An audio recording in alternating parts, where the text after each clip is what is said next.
Ça, c'est cochon.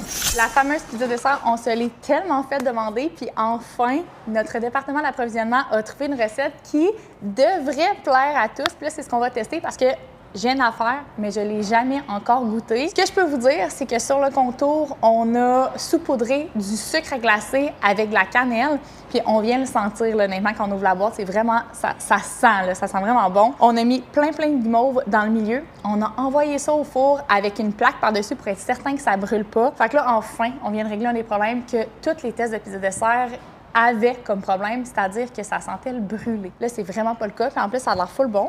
Après ça, on est venu faire des drizzles de Nutella. Puis là, on voit en plus que, tu sais, j'ai fermé la boîte, là, fait que ça a comme eu le temps de fondre. Il y a plein de Nutella partout sur la pizza. Ça a l'air tellement cochon. Puis on est venu recouvrir ça de M&M. Ce qui est cool des M&M, en tout cas, moi, ce que j'aimais, là, parce qu'on l'avait testé avec beaucoup d'autres pizzas, c'est que c'est comme un enrobage qui est croquant, mais qui est mou à l'intérieur. Fait que je pense que ça va faire un très bon mélange. Fait que là, on est prêt pour le taste test.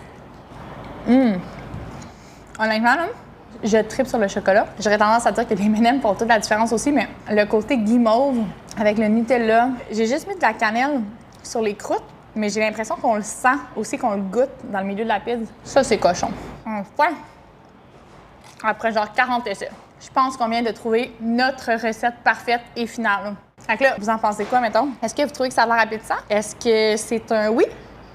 Pour ma part, j'approuve.